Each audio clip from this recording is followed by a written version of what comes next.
Hello students, उम्मीद है सारे जने तुसी ठीक होंगे बेटा। Welcome to next lecture. अपना लास्ट लैक्चर सी जिहड़ा वो kinetic energy and potential energy ते सीगा। पोटैंशियल एनर्जी भी किहड़ी ग्रैविटेशनल पोटैंशियल एनर्जी। अज साडे कोले बहुत इंपॉर्टेंट आर्टिकल है potential energy related, that is potential energy of a spring. क्योंकि आपां तुहानूं याद होऊगा आपां कीती सी गल कि दो तरीके की पोटैंशियल एनर्जी बॉडी कोले हो सकती है। एक potential energy due to the gravitational force, ठीक है, इतने दूजी हैगी potential energy due to its configuration, कि बॉडी की एक जी खास कन्फिगरेशन होंगी है, वो करके वो पोटैंशियल एनर्जी होंगी है।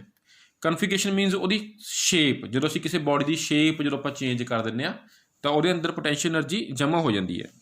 तो यह एक आर्टिकल है जो 5 नंबर के आता है, तो काफ़ी इंपॉर्टेंट हैगा ये article.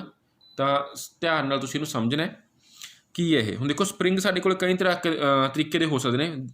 Spring can be of many types, कई तरह के स्प्रिंग हो सकते हैं। साडे कोले दो तरह के स्प्रिंग दिखाए हुए हैं, एक हैलीकल स्प्रिंग है एंड सैकेंड इज ऑफ साडे कोले स्पाइरल स्प्रिंग है, ठीक है। तो अज्यूम यूजली कहना we assume the spring are massless. असी साडे जिहड़े टॉपिक्स होंदे ने, आर्टिकल्स होंदे ने, उस ये मान के चलते हैं कि स्प्रिंग मासलैस है, ठीक है। Therefore storing force in the spring is same everywhere.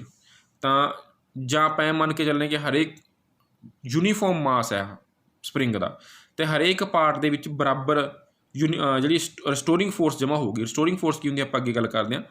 To produce the कंप्रैशन और एक्सटेंशन द स्प्रिंग। हुण अपने स्प्रिंग नूं चाहे तो इकट्ठा करना है जां उहनूं एक्सपैंड करना है, तो two equal and opposite forces are to be applied on the spring in equilibrium. Restoring force developed due to the elasticity of the spring in equal to applied force and always opposite to the applied force। की मतलब चाहे असी spring नूं इकट्ठा करना है चाहे असी नूं एक्सपैंड करना है, तो सानूं दो फोर्सिस लाने पैणगे इक्वल तो ऑपोजिट। एग्जाम्पल समझ किवें, देखो अपने को आ एक स्प्रिंग है, देखो प्लीज़ एक स्प्रिंग है, जे नूं मैं इकट्ठा करना है तो मैनू दोने पासों दबना पऊगा इस तरीके नाल, ठीक है जी। इस तरीके नाल दबना पऊगा, इक्वल एंड ऑपोजिट फोर्स। जे मैं खिंचना है तो दोने पासों इस तरह मैनू खिंचना पऊगा, इक्वल एंड ऑपोजिट फोर्स, ठीक है जी। स्प्रिंग के उपर लगानी पऊगी, चाहे उन्होंने एक्सपैंड करना है चाहे उन्होंने कंप्रैस करना है। तो मेरे फोर्स लगाने नाल जिहड़ी मैं हुण फोर्स लगाई है उन्होंने चाहे एक्सपैंड करन दे विच चाहे कंप्रैस करन दे विच, तो की हो गया उहदे नाल रिस्टोरिंग फोर्स पैदा होगी। हुण रिस्टोरिंग फोर्स की है,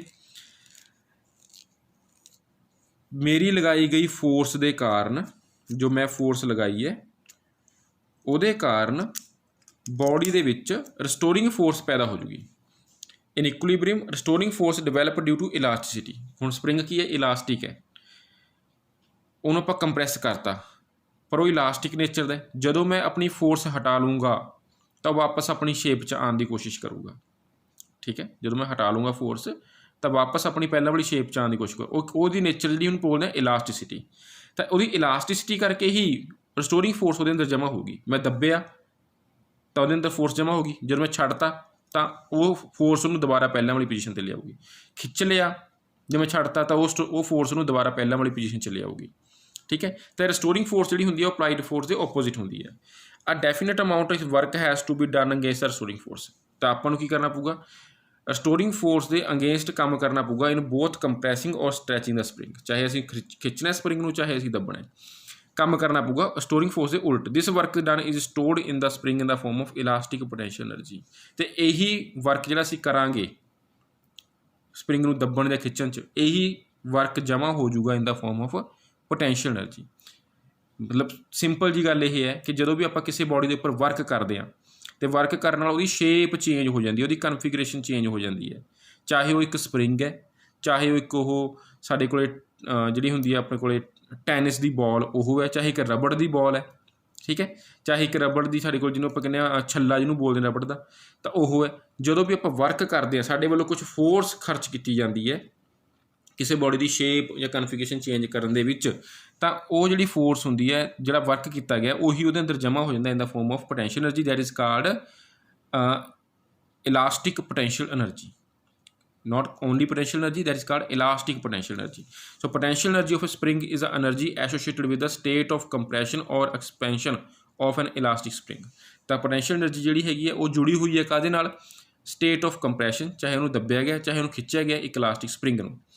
ਤਾਂ ਹੁਣ ਜੇ ਆਪਾਂ ਕੈਲਕੂਲੇਟ ਕਰਨੀ ਵੀ ਕਿੰਨੀ એનર્ਜੀ ਜਮ੍ਹਾਂ ਹੁੰਦੀ ਹੈ ਉਹਨੂੰ ਆਪਾਂ ਕੈਲਕੂਲੇਟ ਕਰਨਾ ਹੈ, ਤਾਂ ਉਹਦੇ ਵਾਸਤੇ ਇੱਕ ਛੋਟਾ ਜਿਹਾ ਆਰਟੀਕਲ ਹੈ। ਕੀ ਹੈ, ਡਾਇਗਰਾਮ ਦੇਖੋ ਕਿ ਮੰਨ ਲਓ ਸਾਡੇ ਕੋਲ ਇੱਕ ਸਪਰਿੰਗ ਹੈ, ਉਸਨੂੰ ਆਪਾਂ ਨੇ ਇੱਕ ਸਾਈਡ ਤੋਂ O ਪੁਆਇੰਟ ਦੇ ਨਾਲ ਅਟੈਚ ਕਰਤਾ, ਇੱਕ ਮਤਲਬ ਇੱਕ ਸਪੋਰਟ ਹੈ, ਰਿਜਿਡ ਸਪੋਰਟ, ਫਿਕਸ ਸਪੋਰਟ ਹੈ, ਉਹਦੇ ਨਾਲ ਉਹਨੂੰ ਸਪਰਿੰਗ ਨੂੰ ਆਪਾਂ ਕੀ ਕਰਤਾ, ਅਟੈਚ ਕਰਤਾ। ਉਹ ਇਹ ਇੱਕ ਸਪਰਿੰਗ ਹੈ ਸਾਡੇ ਕੋਲ, ਠੀਕ ਹੈ ਜੀ। ਮਾਸਲੈਸ, ਉਹੀ ਪਹਿਲਾਂ ਮੰਗਵਾ ਨਗਲੀਜੀਬਲ ਮਾਸ ਜਿਹੜਾ ਹੈਗਾ, ਫ੍ਰਿਕਸ਼ਨਲੈਸ, ਫ੍ਰਿਕਸ਼ਨ ਨਹੀਂ ਕੋਈ ਹੈਗੀ। ਉਹ ਸਾਈਡ ਨੂੰ ਆਪਾਂ ਨੇ ਫਿਕਸ ਰਿਜਿਡ ਸਪੋਰਟ ਦੇ ਨਾਲ ਟਾਈ ਕਰਤਾ, ਅਤੇ M ਮਾਸ ਹੈ ਜਿਹੜਾ ਉਹ A ਸਾਈਡ ਦੇ ਉੱਪਰ ਆਪਾਂ ਨੇ ਫਿਕਸ ਕਰਤਾ, ਇਹਦੇ ਨਾਲ ਬੰਨ੍ਹਤਾ। ਹੁਣ ਸਪਰਿੰਗ ਜਿਹੜਾ ਐਕਸ ਐਕਸਿਸ ਦੇ ਅਲੋਂਗ ਪਿਆ ਹੈ ਨਾ, ਧਰਤੀ ਦੇ ਨਾਲ ਪਿਆ ਐਕਸ ਐਕਸਿਸ ਦੇ ਅਲੋਂਗ, ਤਾਂ ਬੋਡੀ ਦਾ ਮਾਸ M ਹੈ ਲਾਈ ਔਨ ਏ ਪਰਫੈਕਟਲੀ ਫ੍ਰਿਕਸ਼ਨਲੈਸ ਹੋਰੀਜ਼ੈਂਟਲ ਟੇਬਲ। ਆ ਜਿਹੜਾ ਟੇਬਲ ਹੈ ਜਿਹਦੇ ਉੱਪਰ ਇਹ ਸਪਰਿੰਗ ਵੀ ਪਿਆ ਅਤੇ ਆ ਮਾਸ ਵੀ ਪਿਆ, ਇੱਥੇ ਕੋਈ ਫ੍ਰਿਕਸ਼ਨ ਨਹੀਂ ਪੈਦਾ ਹੋ ਰਹੀ, ਇਸ ਗੱਲ ਨੂੰ ਨੋਟ ਕਰਨਾ ਹੈ। The position of body A when spring is unstretched chosen an origin. ਹੁਣ ਇੱਥੇ ਸਪਰਿੰਗ ਕੀ ਹੈ, ਹਾਲੇ ਨਾ ਦੱਬਿਆ ਹੋਇਆ ਨਾ ਖਿੱਚਿਆ ਹੋਇਆ, ਮਤਲਬ ਜਿਸ ਤਰ੍ਹਾਂ ਦਾ ਸਪਰਿੰਗ ਜਿਵੇਂ ਦਾ ਹੈਗਾ ਉਵੇਂ ਦਾ ਹੈ, ਤਾਂ ਇਹਨੂੰ ਆਪਾਂ ਬੋਲਾਂਗੇ ਅਨਸਟ੍ਰੈਚਡ ਪੋਜੀਸ਼ਨ ਦੇ ਵਿੱਚ ਹੈ, ਅਨਸਟ੍ਰੈਚਡ। ਇਹਨੂੰ ਆਪਾਂ ਕੀ ਮੰਨ ਲਿਆ, ਓਰੀਜਨ ਮੰਨ ਲਿਆ ਵੀ ਇਹਦੀ ਓਰੀਜਨਲ ਪੋਜੀਸ਼ਨ ਇਹ ਹੈ। ਹੁਣ ਸਪਰਿੰਗ ਨੂੰ ਆਪਾਂ ਚਾਹੇ ਤਾਂ ਕੰਪਰੈਸ ਕਰ ਦਈਏ ਜਾਂ ਐਲੋਂਗੇਟਡ ਲੰਬਾ ਕਰ ਦਈਏ। ਇਹ stands to recover its original length, ਠੀਕ ਹੈ। ਜੇ ਦੱਬਾਂਗੇ ਤਾਂ ਵੀ, ਜੇ ਖਿੱਚਾਂਗੇ ਤਾਂ ਵੀ, ਤਾਂ ਪਹਿਲਾਂ ਵਾਲੀ ਓਰੀਜਨਲ ਲੈਂਥ 'ਚ ਆਉਣ ਦੀ ਕੋਸ਼ਿਸ਼ ਕਰੂਗਾ। ਕਾਹਦੇ ਕਰਕੇ, ਇਲਾਸਟਿਸਿਟੀ ਕਰਕੇ। The force trying to bring the spring back to original configuration is called restoring force. ਅਤੇ ਜਿਹੜੀ ਫੋਰਸ ਨੂੰ ਵਾਪਸ ਲੈ ਕੇ ਆਊਗੀ ਉਹਨੂੰ ਆਪਾਂ ਰਿਸਟੋਰਿੰਗ ਫੋਰਸ ਬੋਲਾਂਗੇ ਜਾਂ ਸਪਰਿੰਗ ਫੋਰਸ ਵੀ ਬੋਲਾਂਗੇ। ਤਾਂ ਇਹਦੇ ਵਾਸਤੇ ਸਾਨੂੰ ਇੱਕ ਹੁਕਸ ਲਾ ਜਿਹੜਾ ਹੈਗਾ ਉਹ ਦਿੱਤਾ ਹੈ ਕਿ ਫੋਰ ਏ ਸਮਾਲ ਸਟਰੈਚ ਔਰ ਕੰਪਰੈਸ਼ਨ, ਕਿ ਜੇ ਆਪਾਂ ਥੋੜ੍ਹਾ ਜਿਹਾ ਸਪਰਿੰਗ ਨੂੰ ਖਿੱਚੀਏ ਜਾਂ ਦੱਬੀਏ, ਥੋੜ੍ਹਾ, ਜੇ ਮੈਂ ਸਪਰਿੰਗ ਨੂੰ ਬਹੁਤ ਜ਼ਿਆਦਾ ਖਿੱਚ ਦੂੰਗਾ ਤਾਂ ਉਹ ਪਰਮਾਨੈਂਟਲੀ ਲੰਬਾ ਹੋ ਜਾਊਗਾ, ਠੀਕ ਹੈ। ਤਾਂ ਸਮਾਲ ਕੰਪਰੈਸ਼ਨ ਵਾਸਤੇ ਕੀ ਹੈ, ਇਹ ਹੁਕਸ ਲਾ ਨੇ ਸਾਨੂੰ ਦਿੱਤਾ ਹੈ, ਇਹਨੂੰ ਬੋਲਦੇ ਹਾਂ ਹੁਕਸ ਲਾ। ਹੁਕਸ ਨਾਂ ਦੇ ਵਿਗਿਆਨੀ ਨੇ ਦਿੱਤਾ ਸਾਨੂੰ ਰਿਸਟੋਰਿੰਗ force directly proportional to stretch ਔਰ ਕੰਪਰੈਸ਼ਨ, ਕਿ ਜਿਹੜੀ ਰਿਸਟੋਰਿੰਗ ਫੋਰਸ ਪੈਦਾ ਹੁੰਦੀ ਹੈ, ਰਿਸਟੋਰਿੰਗ ਫੋਰਸ ਪੈਦਾ ਹੁੰਦੀ ਹੈ ਉਹ ਡਾਇਰੈਕਟਲੀ ਪ੍ਰਪੋਰਸ਼ਨਲ ਹੈ ਸਟਰੈਚ ਦੇ, ਜਿੰਨਾ ਤੁਸੀਂ ਉਹਨੂੰ ਖਿੱਚਿਆ, ਜਾਂ ਕੰਪਰੈਸ਼ਨ ਦੇ, ਜਿੰਨਾ ਤੁਸੀਂ ਉਹਨੂੰ ਦੱਬਿਆ। ਐਗਜ਼ਾਮਪਲ ਦੇ ਤੌਰ 'ਤੇ ਹੁਣ ਮੈਂ ਸਪਰਿੰਗ ਨੂੰ ਕੀ ਕਰਤਾ, ਇਹ ਪਹਿਲਾਂ ਇਹ ਇਹਦੀ ਓਰੀਜਨਲ ਪੋਜੀਸ਼ਨ 'ਤੇ ਪਿਆ, A ਪੋਜੀਸ਼ਨ 'ਤੇ। ਹੁਣ ਮੈਂ ਇਹਨੂੰ ਇੱਥੋਂ ਤੋਂ ਇੱਥੇ ਲੈ ਆਇਆ, ਦੈਨ ਸਪਰਿੰਗ ਕੀ ਹੋ ਗਿਆ ਹੋਊਗਾ, ਲੰਬਾ ਹੋਊਗਾ ਨਾ, ਇਸ ਪੋਜੀਸ਼ਨ 'ਤੇ ਆ ਗਿਆ, A ਡੈਸ਼ ਕਹਿ ਲਓ ਚਾਹੇ ਇਹਨੂੰ, ਚਾਹੇ B ਕਹਿ ਲਓ। ਤਾਂ ਇਹ ਇੰਨਾ ਮੈਂ ਇਹਨੂੰ ਖਿੱਚਿਆ, ਦੈਟ ਇਜ਼ ਕਾਲਡ ਸਟਰੈਚ, ਠੀਕ ਹੈ। ਤਾਂ ਜਿਹੜੀ ਫੋਰਸ ਹੈ ਉਹ ਇਸੇ ਸਟਰੈਚ ਦੇ, ਜਾਂ ਜਿਹਨੂੰ ਮੈਂ ਇਹਨੂੰ ਦੱਬ ਕੇ ਇੱਥੇ ਲੈ ਆਉਂਦਾ, ਠੀਕ ਹੈ, ਤਾਂ ਵੀ ਇਹ ਮੰਨ ਲਓ ਐਕਸ ਹੀ ਹੈ, ਮੰਨ ਲਓ ਬਰਾਬਰ ਹੈ, ਤਾਂ ਇਹ ਐਕਸ ਦੇ ਡਾਇਰੈਕਟਲੀ ਪ੍ਰਪੋਰਸ਼ਨਲ ਹੈ। ਡਾਇਰੈਕਟਲੀ ਪ੍ਰਪੋਰਸ਼ਨਲ ਦਾ ਨਿਸ਼ਾਨ ਆਪਾਂ ਹਮੇਸ਼ਾ ਹਟਾਉਂਦੇ ਹੁੰਦੇ ਹਾਂ, ਤਾਂ ਹਟਾ ਕੇ ਕੀ ਲਾਉਂਦੇ ਹੁੰਦੇ ਹਾਂ, ਬਰਾਬਰ। ਇੱਥੇ ਇੱਕ ਮਾਈਨਸ ਪਾਈ ਹੈ ਨੇ, ਸਟੋਰਿੰਗ ਫੋਰਸ ਦੇ ਪੂਰੇ ਮਾਈਨਸ ਪਾਈ, ਕਿਉਂਕਿ ਇਹ ਫੋਰਸ ਸਾਡੀ ਅਪਲਾਈਡ ਫੋਰਸ ਦੇ ਓਪੋਜ਼ਿਟ ਹੈ, ਅਤੇ ਇੱਥੇ ਇੱਕ ਲੱਗਦਾ ਕੌਨਸਟੈਂਟ ਅਤੇ ਐਕਸ ਐਜ਼ ਇਟ ਇਜ਼। ਤਾਂ ਕੇ ਨੂੰ ਬੋਲਦੇ ਹਾਂ, ਕੇ ਦਾ ਨਾਮ ਕੀ ਹੈ, spring constant. K is called spring constant. So variation of force minus F with stretch ਔਰ compression shown clearly in the figure 4.15। ਹੁਣ ਆਹ ਗ੍ਰਾਫ ਦੇਖੋ, ਇਹ ਗ੍ਰਾਫ ਦੇ ਵਿੱਚ ਇੱਕ ਸਾਈਡ 'ਤੇ ਐਕਸ ਦੀ ਵੈਲਿਊ ਹੈ, ਇੱਕ ਸਾਈਡ 'ਤੇ ਐਫ ਦੀ ਵੈਲਿਊ ਹੈ। ਆਹ ਗ੍ਰਾਫ ਸਟਰੇਟ ਲਾਈਨ ਹੈ। ਹੁਣ ਸਮਝੋ, ਇਹ ਯਾਦ ਕਰੋ, ਹੁਣ ਗ੍ਰਾਫ ਆਪਾਂ ਕਈ ਵਾਰੀ ਕਰ ਚੁੱਕੇ ਹਾਂ, ਕਈ ਤਰ੍ਹਾਂ ਦੇ ਗ੍ਰਾਫ ਕਰ ਲਏ, ਤਾਂ ਹੁਣ ਤੁਹਾਨੂੰ ਗ੍ਰਾਫ ਹੁਣ ਤੱਕ ਪੜ੍ਹਨਾ ਆ ਜਾਣਾ ਚਾਹੀਦਾ ਸੀਗਾ, ਠੀਕ ਹੈ, ਆ ਜਾਣਾ ਚਾਹੀਦਾ ਤੁਹਾਨੂੰ ਹੁਣ, ਠੀਕ ਹੈ। ਤੁਹਾਨੂੰ ਸਮਝ ਲੱਗ ਜਾਣੀ ਚਾਹੀਦੀ ਵੀ ਉਹ ਗ੍ਰਾਫ ਕੀ ਕਹਿ ਰਿਹਾ, ਕੀ ਸ਼ਬਦ ਸੀ ਇੱਥੇ, ਡਾਇਰੈਕਟਲੀ ਪ੍ਰਪੋਰਸ਼ਨਲ। ਇਹਦੀ ਪਾਵਰ ਵੀ 1 ਹੈ, ਇਹਦੀ ਪਾਵਰ ਵੀ 1 ਹੈ, ਦੋਹਾਂ ਦੀ ਪਾਵਰ ਕੀ ਹੈ, 1 ਹੈ। ਤਾਂ ਇਹਦਾ ਮਤਲਬ ਇਹ ਡਾਇਰੈਕਟਲੀ ਸਟਰੇਟ ਲਾਈਨ ਆ ਰਿਹਾ, ਮਤਲਬ ਜਿਵੇਂ ਜਿਵੇਂ ਐਕਸ ਦੀ ਵੈਲਿਊ ਵੱਧ ਰਹੀ ਹੈ ਉਵੇਂ ਉਵੇਂ ਐਫ ਦੀ ਵੈਲਿਊ ਵੱਧ ਰਹੀ ਹੈ। ਮਤਲਬ ਜਿੰਨਾ ਤੁਸੀਂ ਸਪਰਿੰਗ ਨੂੰ ਜ਼ਿਆਦਾ ਖਿੱਚੋਗੇ ਜਾਂ ਜ਼ਿਆਦਾ ਦੱਬੋਗੇ, ਜਿੰਨੀ ਐਕਸ ਦੀ ਵੈਲਿਊ ਵਧਾਓਗੇ, ਠੀਕ ਹੈ, ਓਨਾ ਹੀ ਉਹਦੇ ਵਿੱਚ ਰਿਸਟੋਰਿੰਗ ਫੋਰਸ ਜ਼ਿਆਦਾ ਪੈਦਾ ਹੋਊਗੀ। ਜੇ ਘੱਟ ਖਿੱਚੋਗੇ ਤਾਂ ਘੱਟ ਰਿਸਟੋਰਿੰਗ ਫੋਰਸ, ਇਸ ਵੈਲਿਊ ਵਾਸਤੇ ਰਿਸਟੋਰਿੰਗ ਫੋਰਸ ਇੰਨੀ ਹੈ, ਇਸ ਵੈਲਿਊ ਵਾਸਤੇ ਰਿਸਟੋਰਿੰਗ ਫੋਰਸ ਇੰਨੀ ਹੈ, ਠੀਕ ਹੈ। ਜਿੰਨਾ ਐਕਸ ਦੀ ਵੈਲਿਊ ਘੱਟ ਹੋਊਗੀ ਉਨੀ ਐਫ ਦੀ ਵੈਲਿਊ ਘੱਟ, ਜਿੰਨੀ ਐਕਸ ਦੀ ਵੈਲਿਊ ਇੱਧਰ ਨੂੰ ਜ਼ਿਆਦਾ ਹੋਊਗੀ ਉਨੀ ਐਫ ਦੀ ਵੈਲਿਊ ਜ਼ਿਆਦਾ ਹੋਊਗੀ। So restoring force is directly proportional to stretch ਔਰ ਕੰਪਰੈਸ਼ਨ। ਕਲੀਅਰ ਹੋ ਗਈ ਗੱਲ ਇਹ। Some important information about the force constant. K ਬਾਰੇ ਕੁਛ ਇੰਪੋਰਟੈਂਟ ਗੱਲਾਂ ਨੇ 1 ਨੰਬਰ 'ਚ ਪੁੱਛੀਆਂ ਜਾਂਦੀਆਂ ਨੇ। ਤਾਂ ਇੱਥੋਂ ਕੇ ਦੀ ਵੈਲਿਊ ਕਿੰਨੀ ਆ ਗਈ ਜੀ, ਜੇ ਇੱਥੋਂ ਆਪਾਂ ਕੇ ਦੀ ਵੈਲਿਊ ਫਾइंड ਕਰੀਏ ਤਾਂ ਕੇ ਦੀ ਵੈਲਿਊ ਕਿੰਨੀ ਆ ਗਈ, के इज इक्वल टू -f/x, के ਦੀ ਵੈਲਿਊ -f/x ਆ ਗਈ। दैट इज़ कॉल्ड स्लोप, ਇਹਨੂੰ ਬੋਲਦੇ ਆ ਸਲੋਪ। ਠੀਕ ਹੈ, ਸਲੋਪ ਕੀ ਹੁੰਦਾ ਯਾਦ ਕਰੋ, ਸਲੋਪ ਆ ਹੁੰਦਾ ਐਂਗਲ, ਜਾਂ ਆਪਾਂ ਟੈਨ ਥੀਟਾ ਕਹਿ ਦਿੰਦੇ ਹੁੰਦੇ ਜਾਂ ਇਕੱਲਾ ਥੀਟਾ।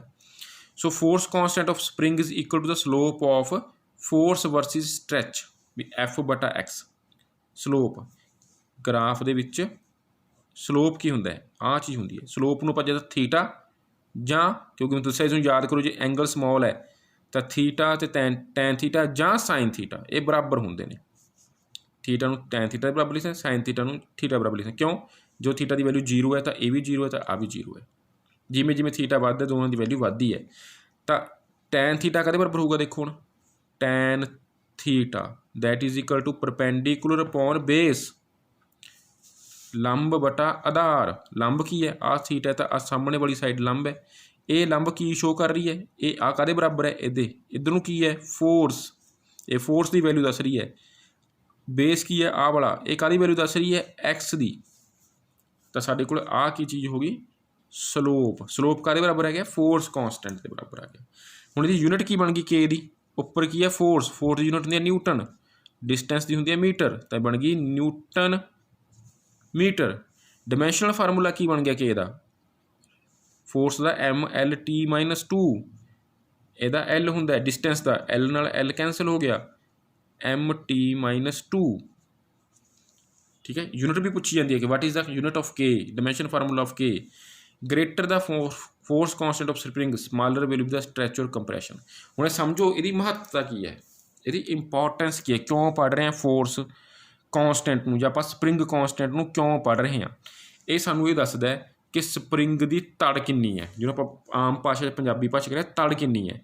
ਕਿ ਜੇਕਰ ਸਪਰਿੰਗ ਕੌਂਸਟੈਂਟ ਦੀ ਵੈਲਿਊ ਜਿਹੜੀ ਹੈਗੀ ਹੈ ਜ਼ਿਆਦਾ ਹੈ, ਠੀਕ ਹੈ, ਸਪਰਿੰਗ ਕੌਂਸਟੈਂਟ ਦੀ ਵੈਲਿਊ ਜ਼ਿਆਦਾ ਹੈ, ਤਾਂ ਉਹਦੇ ਵਿੱਚ ਸਮੋਲ ਸਟ੍ਰੈਚ ਜਾਂ ਕੰਪਰੈਸ਼ਨ ਪੈਦਾ ਹੋਊਗਾ। ਮਤਲਬ ਸਪਰਿੰਗ ਜ਼ਿਆਦਾ ਤੜ ਵਾਲਾ ਹੈ, ਤੁਸੀਂ ਇਹਨੂੰ ਜ਼ਿਆਦਾ ਖਿੱਚ ਨਹੀਂ ਸਕਦੇ, ਜ਼ਿਆਦਾ ਦੱਬ ਨਹੀਂ ਸਕਦੇ, ਜੇਕਰ ਸਪਰਿੰਗ ਕੌਂਸਟੈਂਟ ਦੀ ਵੈਲਿਊ ਜ਼ਿਆਦਾ ਹੈ। ਠੀਕ ਹੈ, ਜੇ ਉਹਦੇ ਸਪਰਿੰਗ ਕੌਂਸਟੈਂਟ ਦੀ ਵੈਲਿਊ ਘੱਟ ਹੈ ਤਾਂ ਉਹਦੇ ਵਿੱਚ ਤੁਸੀਂ ਜ਼ਿਆਦਾ ਖਿੱਚ ਜਾਂ ਜ਼ਿਆਦਾ ਕੰਪਰੈਸ਼ਨ ਜਾਂ ਜ਼ਿਆਦਾ ਸਟ੍ਰੈਚ ਪੈਦਾ ਕਰ ਸਕਦੇ ਹੋ। ਜਿਵੇਂ ਹੁਣ ਪੈਨ ਵਾਲਾ ਸਪਰਿੰਗ ਹੈ, ਜਿਹੜਾ ਮੈਂ ਤੁਹਾਨੂੰ ਹੁਣੇ ਥੋੜ੍ਹੇ ਟਾਈਮ ਪਹਿਲਾਂ ਦਿਖਾਇਆ ਹੈ, ਤਾਂ ਉਹਦਾ ਸਪਰਿੰਗ ਕੌਂਸਟੈਂਟ ਘੱਟ ਹੈ, ਉਹਨੂੰ ਥੋੜ੍ਹਾ ਜਿਹਾ ਜ਼ੋਰ ਲਾ ਕੇ ਤੁਸੀਂ ਜਿੰਨਾ ਮਰਜ਼ੀ ਲੰਬਾ ਕਰ ਲਓ। ਠੀਕ ਹੈ, so therefore a spring with greater force constant, जिस स्प्रिंग का फोर्स कॉन्स्टेंट ज़्यादा होगा सैट टू बी स्टिफर, ਉਹਦੀ ਤੜ ਜ਼ਿਆਦਾ ਹੋਊਗੀ, ਉਹ ਸਖਤ ਹੋਊਗਾ ਜ਼ਿਆਦਾ।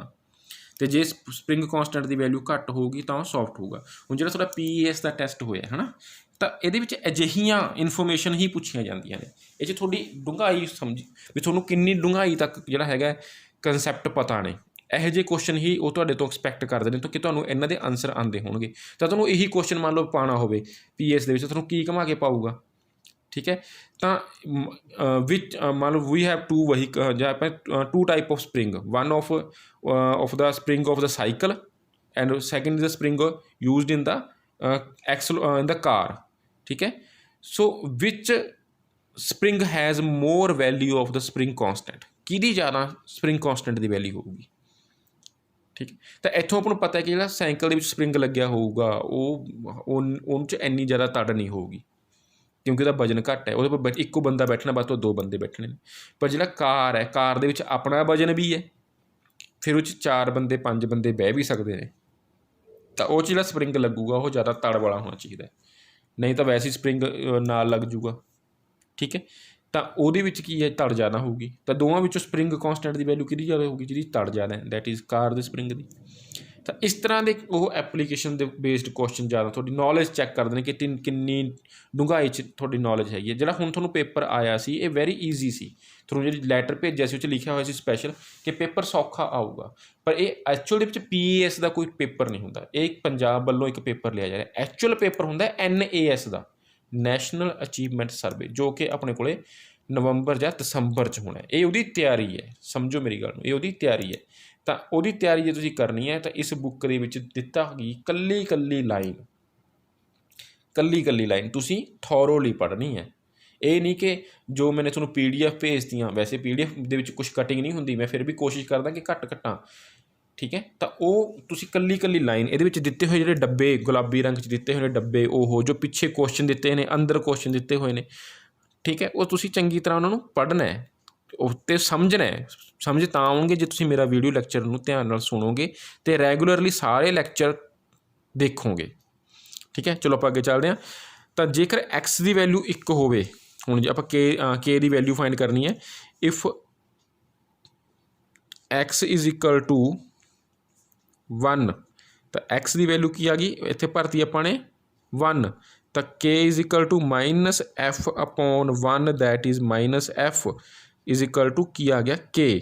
तो स्प्रिंग कॉन्सटेंट की डेफिनेशन बन गई जी, इत्थों की बन गई, spring constant is equal to restoring force, spring constant is equal to the force constant और spring constant is numerical equal to force required to produce unit displacement, के स्प्रिंग कॉन्सटेंट रिस्टोरिंग फोर्स के बराबर है जिहड़ी कि चाहिदी है, ठीक है, जब पैदा होगी रिस्टोरिंग फोर्स पैदा होगी फॉर यूनिट डिसप्लेसमेंट, भी जो आप एक खिंच लिया 1 मीटर कह लो चाहे 1 सेंटीमीटर कह लो, ठीक है, एक लंबाई तक स्प्रिंग नूं खिंचिया या दबिया तो जिन्नी फोर्स चाहिए उन्होंने खिंचण या दबण वास्ते उन्ना स्प्रिंग कॉन्सटेंट है, चाहे तो ऐ कह लो चाहे ऐ कह लो कि जिन्नी फोर्स रिस्टोरिंग फोर्स पैदा हो जूगी उन्होंने यूनिट डिसप्लेसमेंट खिंचण या दबण ते, क्योंकि दोनों बराबर ने। देखो रिस्टोरिंग फोर्स पैदा होनी है, अपलाइड फोर्स मैं लाउणी है स्प्रिंग नूं खिंचण या दबण वास्ते, रिस्टोरिंग फोर्स जो उहदे विच पैदा होगी खिंचण या दबण ते, ठीक है। दोने ही फोर्स के रूप में इसनूं आंसर दिता जा सकता है कि जिन्नी फोर्स चाहिए है रिक्वायर्ड मतलब चाहिए है टू प्रोड्यूस यूनिट डिसप्लेसमेंट, ठीक है जी। So value of k depend upon the length of spring, किन्नी स्प्रिंग की लंबाई है उहदे पर डिपेंड करता है। रेडियस ऑफ द स्प्रिंग का रेडियस कितना है, आ वाला जिहड़ा ये चक्कर ने इहदा रेडियस भी आ जिहड़ा हैगा आ चक्कर का रेडियस कितना है। And nature of the material of the spring wire, किस मटीरियल का स्प्रिंग बनया है, 3 चीज़ों के उपर स्प्रिंग कॉन्सटेंट की वैल्यू डिपेंड कर रही है, स्प्रिंग की लंबाई ते, स्प्रिंग के रेडियस ते स्प्रिंग किस चीज़ का बनया होया उसके उपर, ठीक है जी। तो साडे कोले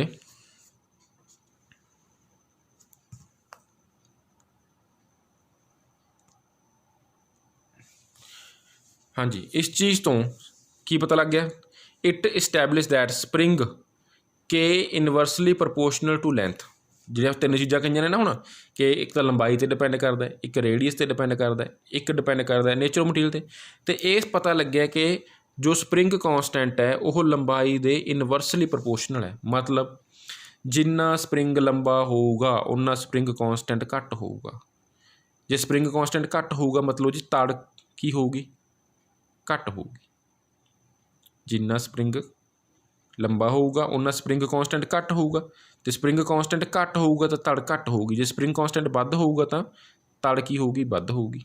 तो smaller the spring greater will be the force constant, ठीक है जी। Negative sign in equation number 22 जो असीं पहला कर चुके हैं, मैं एफ के मूहरे माइनस लग्या सी, वो की दसदा कि स्टोरिंग फोर्स जिहड़ी हुंदी है वो हमेशा किधरों लेना चाहती है स्प्रिंग नूं इक्विलिब्रियम पोजीशन ते। देखो आ डायग्राम कि मैं इहनूं खिच के इधरों लेके गया तो रिस्टोरिंग फोर्स किधर ले जाना चाहती स्प्रिंग, मेरी फोर्स जिहड़ी हैगी है एफ अपलाइड जो मैं ला रहा, रिस्टोरिंग जो इस जमा हो रही है, तो रिस्टोरिंग जिहड़ी है वो हमेशा स्प्रिंग नूं उस डायरैक्शन च लेके जाना चाहती है जिथों वो चलिया सी, ए पोजीशन तो खिंचिया सी तो जो इत्थे लिआंदा तो रिस्टोरिंग फोर्स नूं दोबारा इक्विलिब्रियम पोजीशन ए ते वल लिआउण दी कोशिश करती है।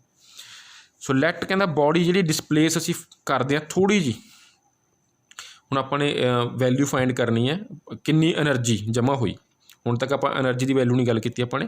हुण लैट कहता बॉडी नूं आपां थोड़ा खिंचदे पहलां इनफाइनाइटली समॉल, हुण याद करो इनफाइनाइटली वाला फार्मूला आपां कित्थे वरतदे हुंदे आ समॉल वास्ते, आपां थोड़े दा रिजल्ट कढ के फिर की लगाने हुंदे आ इंटीग्रेशन कि कित्थे तो कित्थे तक भी टोटल किन्ना कित्थे तक कढ़ना आपां ने। तो यह फार्मूला लगभग आप बहुत थावां ते यूज़ करांगे, तो इस करके इस चीज़ नूं समझ लो ध्यान नाल। ये जिहड़ा थोड़े वाला फार्मूला आपां घट्टो घट्ट भी पूरी बुक दे विच ज़्यादा नहीं तो 30-40 बारी यूज़ करांगे इस चीज़ नूं, ਤਾਂ ਇਸ ਚੀਜ਼ ਨੂੰ ਤੁਹਾਨੂੰ ਵੈਸੇ ਹੀ ਯਾਦ ਹੋਣਾ ਚਾਹੀਦਾ ਕਿ ਹੁਣ ਆਪਣੇ ਪਹਿਲਾਂ ਸਮੋਲ ਵਰਕ ਡਨ ਕੱਢਾਂਗੇ, ਸਮੋਲ ਵਰਕ ਡਨ ਤੋਂ ਆਪਾਂ ਟੋਟਲ ਵਰਕ ਡਨ ਕੱਢਾਂਗੇ, ਕਿਉਂਕਿ ਕੱਲ੍ਹ ਕੀਤਾ ਸੀ ਪਿਛਲੇ ਲੈਕਚਰ 'ਚ ਆਪਾਂ ਪੜ੍ਹਿਆ ਕਿ ਪੋਟੈਂਸ਼ੀਅਲ ਐਨਰਜੀ ਕਾਹਦੇ ਬਰਾਬਰ ਹੈ ਜਾਂ ਕਾਈਨੈਟਿਕ ਐਨਰਜੀ ਕਾਹਦੇ ਬਰਾਬਰ ਹੈ, ਜਿੰਨਾ ਵਰਕ ਡਨ ਕੀਤਾ ਬੋਡੀ ਨੂੰ ਇੱਕ ਜਗ੍ਹਾ ਤੋਂ ਦੂਜੀ ਜਗ੍ਹਾ 'ਤੇ ਲੈ ਜਾਣ ਵਾਸਤੇ। ਠੀਕ ਹੈ, ਤਾਂ ਆਪਾਂ ਸਪਰਿੰਗ ਨੂੰ ਪਹਿਲਾਂ ਥੋੜ੍ਹਾ ਜਿਹਾ ਮੂਵ ਕੀਤਾ, ਕਿੰਨਾ ਮੂਵ ਕੀਤਾ, ਮੰਨ ਲਓ dx। ਠੀਕ ਹੈ ਜੀ, ਤਾਂ ਕਿੰਨਾ ਵਰਕ ਡਨ ਹੋਊਗਾ। ਹੁਣ ਵਰਕ ਡਨ ਕੀ ਹੁੰਦਾ ਹੈ, ਫੋਰਸ ਕਿਹੜੀ ਰਿਸਟੋਰਿੰਗ, ਉਹਦੇ ਅਗੇਂਸਟ ਕੀਤਾ ਨਾ work done. Work done in increasing the length of spring against restoring force, restoring force ਦੇ ਉਲਟ ਕੀਤਾ ਆਪਣੇ ਵਰਕ ਡਨ, ਤਾਂ F ਇੰਟੂ dx। ਠੀਕ ਹੈ, ਹੁਣ F ਦੀ ਵੈਲਿਊ ਕੀ ਕੀਤੀ ਆਪਣੇ ਆ ਉੱਪਰ, F ਦੀ ਵੈਲਿਊ ਕੀ ਸੀਗੀ, F ਦੀ ਵੈਲਿਊ ਸੀ kx, F ਦੀ ਵੈਲਿਊ ਮਾਈਨਸ F ਦੀ ਵੈਲਿਊ ਕੀ ਹੈ kx, ਤਾਂ kx dx। ਹੁਣ ਇਹ ਤਾਂ ਹੋ ਗਿਆ ਸਮਾਲ ਵਰਕ ਡਾਊਨ। ਆਪਾਂ ਕੱਢਣਾ ਕੀ ਹੈ, total work down. Total work down ਕਿਵੇਂ ਕੱਢਾਂਗੇ, ਇੰਟੀਗ੍ਰੇਸ਼ਨ ਔਨ ਬੋਥ ਸਾਈਡ। ਹੁਣ dw ਦਾ ਇੰਟੀਗ੍ਰੇਸ਼ਨ ਕਰੋਗੇ ਤਾਂ ਕੀ ਬਣ ਜੂਗਾ w, ਇੱਧਰਲੇ ਪਾਸੇ ਵੀ ਇੰਟੀਗ੍ਰੇਸ਼ਨ ਕਰਾਂਗੇ kx dx। ਤੁਹਾਨੂੰ ਪਤਾ ਆਪਾਂ ਲਿਮਿਟ ਲਾਉਂਦੇ ਹੁੰਦੇ ਹਾਂ, ਬਾਰ ਬਾਰ ਇਹ ਗੱਲ ਕੀਤੀ ਆਪਾਂ ਲਿਮਿਟ ਲਗਾਉਂਦੇ ਹੁੰਦੇ ਹਾਂ। ਲਿਮਿਟ ਕਿਹੜੀ ਚੀਜ਼ ਦੀ ਲੱਗੂਗੀ, ਆ ਜਿਹਦੇ ਨਾਲ d ਲੱਗਿਆ ਹੋਇਆ। ਹੁਣ x ਦੀ ਕਿੱਥੋਂ ਤੋਂ ਕਿੱਥੇ ਤੱਕ ਕੱਢਣੀ ਹੈ, ਓਰੀਜਨ ਪੁਆਇੰਟ 'ਤੇ ਜਦੋਂ ਇੱਥੇ ਹੈ x ਦੀ ਵੈਲਿਊ ਕਿੰਨੀ ਹੈ 0, ਕਿਉਂਕਿ ਹਾਲੇ ਤਾਂ ਹਿਲਾਇਆ ਹੀ ਨਹੀਂ ਹੈਗਾ। x ਕੀ ਹੈ, a ਪੁਆਇੰਟ ਤੋਂ ਕਿੰਨਾ ਦੂਰ ਲੈ ਕੇ ਗਿਆ ਉਹ x ਹੈ, ਤਾਂ ਮੈਨੇ ਵਰਕ ਡਨ ਕੱਢਣਾ ਵੀ ਜੀ ਮੈਂ ਇੱਥੋਂ ਖਿੱਚ ਕੇ ਇਸ ਬੋਡੀ ਨੂੰ ਇੱਥੇ ਤੱਕ ਲੈ ਕੇ ਗਿਆ, ਮਤਲਬ x ਦੀ ਵੈਲਿਊ 0 ਤੋਂ ਲੈ ਕੇ ਮੈਕਸਿਮਮ ਕਿੰਨੀ x ਕਹਿ ਲਓ, y ਕਹਿ ਲਓ, z ਕਹਿ ਲਓ, ਜੋ ਮਰਜ਼ੀ ਕਹਿ ਲਓ। ਠੀਕ ਹੈ, ਫਿਰ ਕੌਂਸਟੈਂਟ ਕੀ ਆਉਂਦਾ ਹੁੰਦਾ ਬਾਹਰ, ਅੰਦਰ ਕੀ ਰਹੂਗਾ, ਜਿਹਦਾ d ਲੱਗਿਆ ਹੈ ਉਹ ਵਾਲੀ ਟਰਮ, ਅਤੇ ਜਿਹਦਾ d ਹੈਗਾ, ਜਿਹਦਾ d ਮਤਲਬ d ਕਿਹਦਾ x ਦਾ, ਤਾਂ x ਵਾਲੀ ਟਰਮ। ਫਿਰ ਇੰਟੀਗ੍ਰੇਸ਼ਨ ਦਾ ਰੂਲ ਯਾਦ ਕਰੋ, ਹੁਣ ਇਹ ਤੁਹਾਨੂੰ ਮੈਂ ਬਹੁਤ ਵਾਰੀ ਦੱਸ ਚੁੱਕਿਆ। ਹੁਣ ਜਿੰਨੀ ਪਾਵਰ ਹੈਗੀ ਹੈ ਉਹ 'ਚ 1 ਜੋੜ ਦਿਓ, ਓਨਾ ਹੀ ਨੀਚੇ, ਅਤੇ ਆ ਇੰਟੀਗ੍ਰੇਸ਼ਨ ਦਾ ਨਿਸ਼ਾਨ ਹਟ ਗਿਆ, ਉਹਦੀ ਜਗ੍ਹਾ 'ਤੇ ਕੀ ਲੱਗ ਗਿਆ, ਸਕੇਅਰ ਬਰੈਕਟ, ਅਤੇ ਲਿਮਿਟ ਕਿੱਥੇ ਚਲੀ ਗਈ, ਪਿਛਲੇ ਪਾਸੇ। ਠੀਕ ਹੈ, ਤਾਂ ਕੀ ਬਣ ਗਿਆ ਇਹ k, ਇਹ 2 ਆਪਾਂ ਨੇ ਬਾਹਰ ਕੱਢ ਲਿਆ ਨੀਚੋਂ, ਕੀ ਰਹਿ ਗਿਆ x ਸਕੇਅਰ 0 ਤੋਂ x। ਠੀਕ ਹੈ ਜੀ, 0 ਤੋਂ x। ਹੁਣ ਫਿਰ ਆਪਾਂ ਕੀ ਕਰਦੇ ਹੁੰਦੇ, ਲਿਮਿਟ ਪੁੱਟ ਕਰਨੀ ਹੈ। ਇਹ ਕੀ ਕੱਢ ਲਿਆ ਆਪਣੇ w k/2 x ਸਕੇਅਰ 0 ਤੋਂ x। ਲਿਮਿਟ ਕਿਵੇਂ ਪੁੱਟ ਕਰ ਦਿੰਦੇ ਹਾਂ, k, ਇਹ ਬਾਹਰ ਲਓ ਵੀ ਪਹਿਲਾਂ ਉੱਪਰਲਾ ਅੱਖਰ ਇਸ ਦੀ ਜਗ੍ਹਾ 'ਤੇ ਆਹ ਵਾਲਾ ਅੱਖਰ x ਦੀ ਜਗ੍ਹਾ 'ਤੇ x ਭਰਾਂਗੇ ਤਾਂ ਕੋਈ ਫਰਕ ਪਊਗਾ, ਕੋਈ ਫਰਕ ਨਹੀਂ ਪੈਂਦਾ। ਫਿਰ ਨਿਚਲਾ ਅੱਖਰ ਮਾਈਨਸ ਪਾ ਕੇ x ਦੀ ਸੰਗਤ 'ਤੇ ਕੀ ਭਰਤਾ 0, ਤਾਂ ਕੀ ਬਣ ਗਿਆ k/2 x ਸਕੇਅਰ। ਤਾਂ ਇਹ ਕੀ ਵੈਲਿਊ ਆ ਗਈ ਵਰਕ ਡਨ ਦੀ, ਅਤੇ ਵਰਕ ਡਨ ਹੀ ਕੀ ਹੋਊਗਾ, ਜੋ ਵਰਕ ਕੀਤਾ ਆਪਣੀ ਡੈਫੀਨੇਸ਼ਨ ਪੜ੍ਹੀ ਸੀ ਕੀ ਸੀਗਾ, ਕਿ ਵਰਕ ਡਨ ਇਨ ਸਟ੍ਰੈਚਿੰਗ ਔਰ compressing the spring is store in the body ਜਾਂ spring in the form of potential energy. ਤਾਂ ਪੋਟੈਂਸ਼ੀਅਲ ਐਨਰਜੀ ਇਸ ਵਰਕ ਡਨ ਦੇ ਬਰਾਬਰ ਹੀ ਹੈ 1/2 kx square. So this is the formula of ਕਾਹਦਾ, ਪੋਟੈਂਸ਼ੀਅਲ ਐਨਰਜੀ ਦਾ। ਹੁਣ ਆ ਸਾਡੇ ਕੋਲੇ ਗ੍ਰਾਫ ਦਿਖਾਇਆ ਹੋਇਆ ਹੈ ਇਸ ਤਰ੍ਹਾਂ ਦਾ। ਹੁਣ ਇੱਥੇ ਗੱਲ ਨੋਟ ਕਰੋ, ਪੋਟੈਂਸ਼ੀਅਲ ਐਨਰਜੀ ਕਿਹਦੇ ਉੱਪਰ ਡਿਪੈਂਡ ਕਰ ਰਹੀ ਹੈ, ਆਹ ਦਾ ਕੌਂਸਟੈਂਟ ਹੈ 1/2, k ਵੀ ਕੀ ਹੈ ਕੌਂਸਟੈਂਟ ਹੈ, is directly proportional to x square. ਹੁਣ ਮੈਂ ਤੁਹਾਨੂੰ ਜਦੋਂ ਪਿੱਛੇ ਕਨੈਟਿਕ ਐਨਰਜੀ ਪੜ੍ਹਾਈ ਸੀ, ਤੁਹਾਨੂੰ ਸਕੇਅਰ ਬਾਰੇ ਦੱਸਿਆ ਸੀ ਮੈਨੇ ਕਿ x ਸਕੇਅਰ ਦੇ ਡਾਇਰੈਕਟਲੀ ਪ੍ਰਪੋਰਸ਼ਨਲ ਹੈ। ਮਤਲਬ ਜੇ ਮੈਨੂੰ x ਨੂੰ x ਦੀ ਥਾਂ 'ਤੇ 2x ਕਰ ਦੂੰਗਾ, ਜੇ x ਦੀ ਥਾਂ 'ਤੇ ਕੀ ਕਰ ਦੂੰਗਾ 2x ਕਰ ਦੂੰਗਾ, ਤਾਂ 2x ਦਾ ਸਕੇਅਰ ਕਿੰਨਾ ਬਣ ਜੂਗਾ 4x ਸਕੇਅਰ। ਮਤਲਬ ਜੇਕਰ ਮੈਂ ਜਿਹੜੀ ਸਪਰਿੰਗ ਦੀ ਮੰਨ ਲਓ ਪਹਿਲਾਂ ਮੈਂ ਸਪਰਿੰਗ ਨੂੰ ਇਸ ਪੋਜੀਸ਼ਨ ਤੋਂ ਇਸ ਪੋਜੀਸ਼ਨ 'ਤੇ ਲਿਆਇਆ, ਸੈਕਿੰਡ ਕੇਸ 'ਚ ਮੈਂ ਸਪਰਿੰਗ ਨੂੰ ਖਿੱਚਿਆ ਅਤੇ ਬੋਡੀ ਨੂੰ ਇਸ ਪੋਜੀਸ਼ਨ ਤੋਂ, ਠੀਕ ਹੈ, ਡਬਲ ਦੂਰੀ 'ਤੇ ਲੈ ਗਿਆ, ਆਹ ਸੀ x, ਇਹ ਕੀ ਹੋ ਗਿਆ 2x। ਤਾਂ ਜਿਹੜੀ ਪੋਟੈਂਸ਼ੀਅਲ ਐਨਰਜੀ ਪਹਿਲੇ ਕੇਸ 'ਚ ਜਮ੍ਹਾਂ ਹੋਈ ਹੈ ਦੂਜੇ 'ਚ ਇੰਨੀ ਹੋਊਗੀ। ਮਤਲਬ ਕੀਤਾ ਤਾਂ ਮੈਨੇ ਸਿਰਫ ਕੀ ਹੈ x ਦਾ 2x, ਪਰ ਪੋਟੈਂਸ਼ੀਅਲ ਐਨਰਜੀ ਦੇ ਮੂਹਰੇ ਕਿੰਨਾ ਆਂਸਰ ਆ ਗਿਆ ਆਖਰ 4, ਮਤਲਬ 4 ਗੁਣਾ। ਤਾਂ ਜਿਹੜਾ ਇਸ ਤਰ੍ਹਾਂ ਗ੍ਰਾਫ ਬਣਦਾ ਹੁੰਦਾ ਹੈ, ਇਹਦਾ ਜਿਹੜਾ ਗ੍ਰਾਫ ਬਣੂਗਾ, ਮਤਲਬ ਹੁਣ ਜੇ ਇੱਧਰਲੇ ਪਾਸੇ ਤਾਂ ਮੈਂ ਦਿਖਾਵਾਂ x, ਇੱਧਰ ਵੀ x, ਇੱਧਰ -x, ਇੱਧਰ +x, ਇੱਧਰ ਕੀ ਹੈ ਸਾਡੀ ਪੋਟੈਂਸ਼ੀਅਲ ਐਨਰਜੀ। ਹੁਣ ਤੁਸੀਂ ਕਹੋਗੇ ਸਰ ਵੀ ਇੱਧਰ ਪਲੱਸ ਦਾ ਬਣਾਤਾ, ਇੱਧਰ ਮਾਈਨਸ ਦਾ ਬਣਾਤਾ, ਆ ਨੀਚੇ ਨੂੰ ਮਾਈਨਸ ਕਿਉਂ ਨਹੀਂ ਬਣਾਇਆ? ਤਾਂ ਨੀਚੇ ਨੂੰ ਮਾਈਨਸ ਵਾਲਾ ਕਿਉਂ ਨਹੀਂ ਬਣਾਇਆ? ਕਿਉਂਕਿ ਐਨਰਜੀ ਕਦੇ ਵੀ ਮਾਈਨਸ 'ਚ ਨਹੀਂ ਹੁੰਦੀ। Energy can never be in negative. ਠੀਕ ਹੈ, ਕਿਉਂ ਨਹੀਂ ਹੋ ਸਕਦੀ? 1/2 ਕਦੇ ਨੈਗੇਟਿਵ ਨਹੀਂ ਹੋ ਸਕਦਾ, ਇਹ ਤਾਂ ਕੌਂਸਟੈਂਟ ਟਰਮ ਹੈ, ਐਵੇਂ ਹੀ ਰਹੂਗਾ। ਕੇ ਦੀ ਵੈਲਿਊ ਨੈਗੇਟਿਵ ਨਹੀਂ ਹੁੰਦੀ। ਐਕਸ ਦੇ ਉੱਪਰ ਸਕੇਅਰ ਹੈ, ਜਿਵੇਂ ਆਪਾਂ ਪੜ੍ਹਿਆ ਸੀਗਾ ਕੈਨੇਟਿਕ ਐਨਰਜੀ ਦੇ ਵਿੱਚ ਹਾਫ mv ਸਕੇਅਰ ਪੜ੍ਹਿਆ ਸੀਗਾ, ਹਾਫ ਨੈਗੇਟਿਵ ਨਹੀਂ ਹੋ ਸਕਦਾ। m ਮਾਸ ਹੈ, ਕਦੇ ਨੈਗੇਟਿਵ ਨਹੀਂ ਹੋ ਸਕਦਾ। v ਨੈਗੇਟਿਵ ਹੋ ਸਕਦੀ ਹੈ, ਵੈਲੋਸਿਟੀ ਦੇ ਉੱਪਰ ਸਕੇਅਰ ਹੈ, ਤਾਂ ਸਕੇਅਰ ਕਿਸੇ ਵੀ ਚੀਜ਼ ਦਾ ਸਕੇਅਰ, ਨੈਗੇਟਿਵ ਦਾ ਸਕੇਅਰ ਕਦੇ ਨੈਗੇਟਿਵ ਨਹੀਂ ਹੁੰਦਾ, ਪੋਜ਼ੀਟਿਵ ਹੋਊਗਾ। ਤਾਂ ਉਸ ਤਰੀਕੇ ਨਾਲ ਪੋਟੈਂਸ਼ੀਅਲ ਐਨਰਜੀ ਦੀ ਵੈਲਿਊ ਵੀ ਇਕੱਲੀ ਪੋਜ਼ੀਟਿਵ ਹੋਊਗੀ। ਤਾਂ ਇਹਨੂੰ ਆਪਾਂ ਉੱਪਰ ਨੂੰ ਬਣਾਇਆ। ਐਕਸ ਦੀ ਵੈਲਿਊ ਨੈਗੇਟਿਵ ਵੀ ਹੋ ਸਕਦੀ ਹੈ, ਪੋਜ਼ੀਟਿਵ ਵੀ। ਕਿਵੇਂ? ਜੇ ਐਕਸ ਸਪਰਿੰਗ ਨੂੰ ਖਿੱਚਿਆ ਤਾਂ ਐਕਸ ਪਲੱਸ ਦਾ, ਜੇ ਸਪਰਿੰਗ ਨੂੰ ਦੱਬਿਆ ਤਾਂ ਐਕਸ ਮਾਈਨਸ ਦਾ। ਪਰ ਐਕਸ ਭਾਵੇਂ ਨੈਗੇਟਿਵ ਹੋਵੇ ਭਾਵੇਂ ਹੋਵੇ ਪੋਜ਼ੀਟਿਵ, ਪੋਟੈਂਸ਼ੀਅਲ ਐਨਰਜੀ 'ਤੇ ਕੋਈ ਫਰਕ ਨਹੀਂ ਪੈਂਦਾ। ਪੋਟੈਂਸ਼ੀਅਲ ਐਨਰਜੀ ਨੇ ਵਧਣਾ ਹੀ ਹੈ, ਐਕਸ ਚਾਹੇ ਘਟਾ ਲਓ ਚਾਹੇ ਵਧਾ ਲਓ, ਐਕਸ ਚਾਹੇ ਸਪਰਿੰਗ ਨੂੰ ਚਾਹੇ ਲੰਬਾ ਕਰ ਲਓ ਚਾਹੇ ਸਪਰਿੰਗ ਨੂੰ ਦੱਬ ਕੇ ਛੋਟਾ ਕਰ ਲਓ। ਪੋਟੈਂਸ਼ੀਅਲ ਐਨਰਜੀ ਦੀ ਵੈਲਿਊ ਤਾਂ ਹਮੇਸ਼ਾ ਪਲੱਸ ਹੀ ਰਹੂਗੀ ਅਤੇ ਵਧੂਗੀ। ਕਿਵੇਂ ਵਧੂਗੀ? ਥੋੜ੍ਹੀ ਜਿਹੀ ਲੰਬਾਈ ਵਧਾਈ, ਪੋਟੈਂਸ਼ੀਅਲ ਐਨਰਜੀ ਜ਼ਿਆਦਾ ਵੱਧ ਗਈ, ਥੋੜ੍ਹੀ ਜਿਹੀ ਹੋਰ ਵਧਾਈ ਹੋਰ ਵੱਧ ਗਈ, ਥੋੜ੍ਹੀ ਜਿਹੀ ਹੋਰ ਵਧਾਈ ਹੋਰ ਵੱਧ ਗਈ।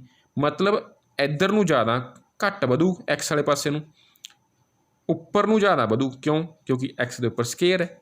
ਹੁਣ ਯਾਦ ਕਰੋ, ਤੁਹਾਨੂੰ ਦੱਸਿਆ ਸੀ ਮੈਨੇ ਕਿ ਜਿਹੜਾ ਜਦੋਂ ਸਕੇਅਰ ਵਾਲਾ ਗਰਾਫ ਆਊਗਾ ਉਹ ਕਦੇ ਵੀ ਸਟਰੇਟ ਲਾਈਨ ਨਹੀਂ ਆਉਂਦਾ, ਉਹ ਇਸ ਤਰ੍ਹਾਂ ਕਰਵ ਦੇ ਵਿੱਚ ਆਊਗਾ।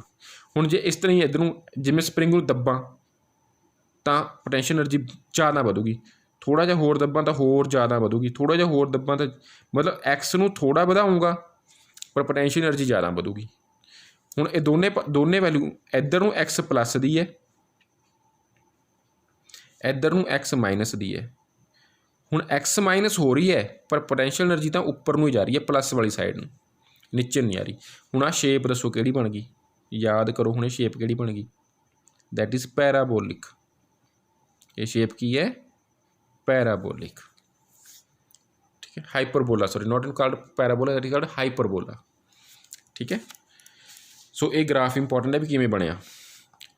ਤਾਂ ਇੱਕ ਅਲਟਰਨੇਟ ਮੈਥਡ ਵੀ ਦਿੱਤਾ ਹੋਇਆ ਨੇ ਵੀ ਹੋਰ ਤਰੀਕੇ ਨਾਲ ਇੱਕ ਛੋਟਾ ਜਿਹਾ ਗ੍ਰਾਫ ਬਣਾ ਰੱਖਿਆ ਕਿ ਐਕਸ ਵਧਾਉਣ ਨਾਲ ਕੀ ਹੈ, ਐਫ ਵਧੂਗਾ। ਆਪਾਂ ਪਹਿਲਾਂ ਗੱਲ ਕਰ ਚੁੱਕੇ ਹਾਂ। ਤਾਂ potential energy is equal to area of the triangle, ਵੀ ਇਹਦਾ ਏਰੀਆ ਕੱਢ ਲਓ, ਜਿੰਨਾ ਏਰੀਆ ਹੋਊਗਾ ਉਨੀ ਹੀ ਪੋਟੈਂਸ਼ੀਅਲ ਐਨਰਜੀ ਜਮ੍ਹਾਂ ਹੋਊਗੀ। ਤਾਂ ਟਰੈਂਗਲ ਦਾ ਏਰੀਆ ਕੀ ਹੁੰਦਾ? ਹੁਣ 1/2 ਪਰਪੈਂਡੀਕੂਲਰ ਇਨਟੂ ਬੇਸ। ਟਰੈਂਗਲ ਦਾ ਏਰੀਆ ਦਾ ਫਾਰਮੂਲਾ ਹੁੰਦਾ ਹੈ ਬੇਸ ਇਨਟੂ ਹਾਈਟ ਬਟਾ 2। ਹੁਣ ਬੇਸ ਕੀ ਹੈ? ਐਕਸ। ਹਾਈਟ ਕੀ ਹੈ? ਆਹ ਵਾਲੀ OP। ਇਹ ਕਦੇ ਬਰਾਬਰ ਆਊਗਾ? ਇੱਧਰਲੇ ਪਾਸੇ ਐਫ ਦੇ ਬਰਾਬਰ ਆ ਗਿਆ। ਠੀਕ ਹੈ ਜੀ, ਤਾਂ ਐਕਸ ਇੰਟੂ ਐਫ ਬਟਾ 2। ਐਫ ਦੀ ਵੈਲਿਊ ਕਿੰਨੀ ਹੈ? KX ਭਰਤੀ, ਕੀ ਬਣ ਗਿਆ? 1/2 KX ਸਕੁਏਅਰ। ਇਸ ਤਰ੍ਹਾਂ ਵੀ ਆਪਾਂ ਕਰ ਸਕਦੇ ਹਾਂ।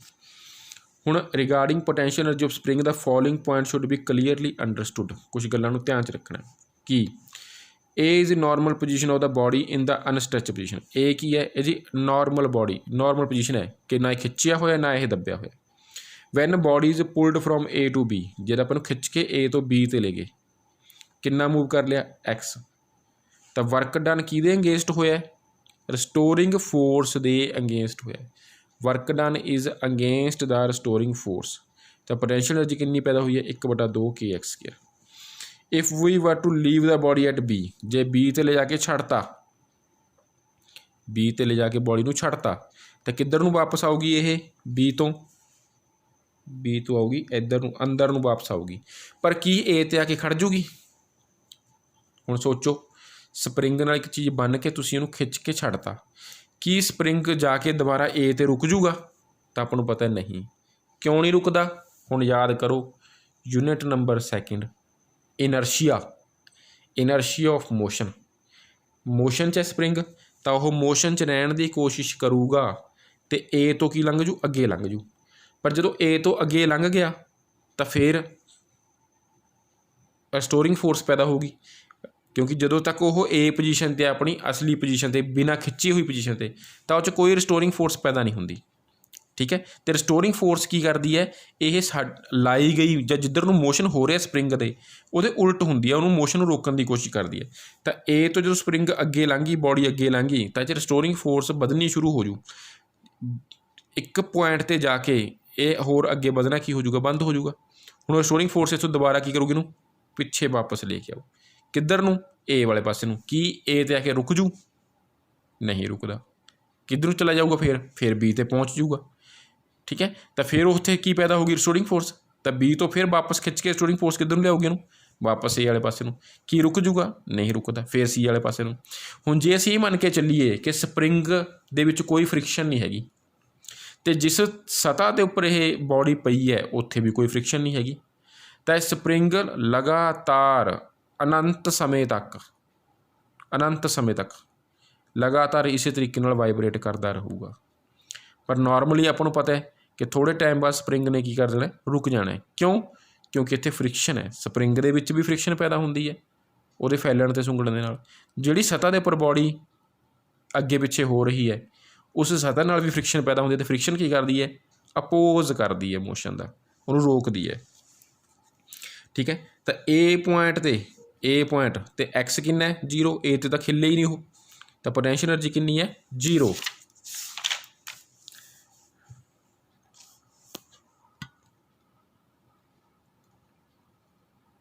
हाँ जी, ए पॉइंट ते पोटेंशियल एनर्जी कितनी है 0। When potential energy of spring is the entire potential energy of spring converting to kinetic energy of the body at A.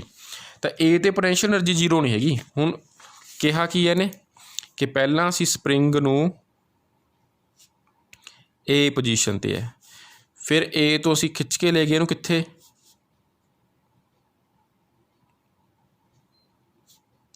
A position तो ले गए असीं इहनूं बी पोजीशन ते, ए तो बी पोजीशन ते कितनी दूरी ते एक्स, फिर उत्थे जाके छड्डता, तो फिर यह ए पोजीशन नूं छड्ड के जो बी तो छड्डता तो कित्थे आ गया सी पोजीशन ते आ गया। हुण ए पोजीशन ते पोटेंशियल एनर्जी कितनी है हाफ के एक्स स्केयर एट ए, एक्स का मुल तो 0 है, किते गया ही नहीं, तो आ भी 0 आ गया। तो पोटेंशियल एनर्जी नहीं हैगी, पर मैं तुहानूं दस्सिया जो बी तो छड्डांगे ए तो रुकदा नहीं, सी ते चला जाओ। क्यों? इनर्शिया करके। तो इत्थे की है, जिन्नी पोटेंशियल एनर्जी बी ते पैदा हुई सी सारी दी सारी 0 हो गई, पर एनर्जी तो तुहानूं पता ही है कि एनर्जी का नियम है कि एनर्जी ना पैदा की जा सकती ना खत्म की जा सकती, सिर्फ एक फॉर्म तो दूजी फॉर्म च बदल जाती है। तो फिर वो कित्थे गई आ पोटेंशियल एनर्जी जी बी ते सी वो कित्थे गई, जिहड़ा मैं वर्क किया एनर्जी के रूप में जमा हो गया। हुण बी ते हैगी एनर्जी, ए ते कित्थे गई, सिर्फ वो बदल गई। हुण इस पोजीशन तो ए स्प्रिंग जिहड़ा वो बहुत तेज़ी नाल पार करके सी ते पहुँचूगा, मतलब इस पोजीशन ते ए पोजीशन ते स्प्रिंग कोले पोटेंशियल एनर्जी भावें 0 है, पर उहदे कोल इस टाइम की है काइनेटिक एनर्जी है, किन्नी जिन्नी पोटेंशियल सी बी ते, जिन्नी पोटेंशियल सी बी ते, ये कित्थे है ए पोजीशन ते, मतलब ए पोजीशन ते काइनेटिक एनर्जी 0 है, सॉरी पोटेंशियल एनर्जी 0 है, काइनेटिक एनर्जी कितनी है 1/2 के एक्स स्केयर। समझ लगी गल? हुण सी ते आ जाओ, सी ते आके बॉडी रुक जूगी, दस्सिया तुहानूं पहला मैंने, सी ते आके बॉडी रुक जूगी। सी ते डिस्टेंस कितना है एक्स, पर इहनूं की लवांगे -x, क्योंकि ओरिजन तो एक पासा असीं प्लस का मनते हैं, एक पासा असीं माइनस का मनते हैं। तो एट बी पॉइंट ते पोटेंशियल एनर्जी कितनी होगी -x दा स्केयर। हुण माइनस का स्केयर करोगे तो कोई फर्क नहीं पैंदा। हुण एट बी पोजीशन ते काइनेटिक एनर्जी कितनी होगी 0, क्यों उस तक खड़ी है बॉडी, वेलोसिटी भी नहीं हैगी। तो यही काम की हो रहा है बार बार, सॉरी इत्थे एट सी पोजीशन है, एट बी ते भी इस तरीके नाल, एट बी ते कितनी है पोटेंशियल एनर्जी, वैसे वो करे चुके आप पहला, तो एट बी ते काइनेटिक एनर्जी कितनी है 0, क्योंकि बी ते तो बॉडी रुक जाती है आके। तो इत्थे एक काइनेटिक एनर्जी ते पोटेंशियल एनर्जी का एक तो टोटल देखो, ए पॉइंट ते टोटल कितना है, ए पॉइंट ते टोटल देखो, टोटल कादे बराबर है, total energy potential plus kinetic, कित्थे ए पॉइंट ते कितनी है ए ते जी 0 + 1/2 के एक्स स्केयर, कितना आ गया 1/2 kx²। एट बी पॉइंट ते देखो जी टोटल कितनी है, पोटेंशियल प्लस कनेटिक। पोटेंशियल कितनी है बी ते जी इन्नी, कनेटिक है 0, तो टोटल कितनी आ गई। हुण एट सी ते आ जाओ जी, टोटल तो दो एनर्जी ने, एक पोटेंशियल है एक कनेटिक है। पोटेंशियल कितनी है जी सी ते, कनेटिक कितनी है जी। हुण नोट करो तिन्ने पोजीशनां ते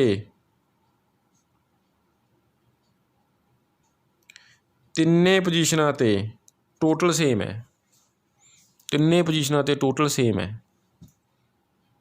ए ते भी बी ते भी सी ते भी। हो की रहा है, किसी थां ते पोटेंशियल की वैल्यू ज़्यादा है, किसी थां ते कनेटिक की वैल्यू ज़्यादा है। तो इत्थे एक ग्राफ बनता, वेरी इंपॉर्टेंट ग्राफ, जिहड़ा पहला बनाया सी बिल्कुल उही, बस एक्स प्लस दा एक्स माइनस दा। इधरों की है, पहला आपां की लिया सी इधर नूं पोटेंशियल एनर्जी, हुण लवांगे टोटल। हुण टोटल एनर्जी की है, फिक्स है भी इन्नी है जी, बस टोटल एनर्जी की है फिक्स है भी इन्नी है। जे इस पॉइंट नूं आपां सी मान लीए, इस पॉइंट नूं आपां बी मान लीए, इस पॉइंट नूं आपां ए मान लीए, इत्थे -x वैल्यू है, इत्थे x 0 है, इत्थे x है।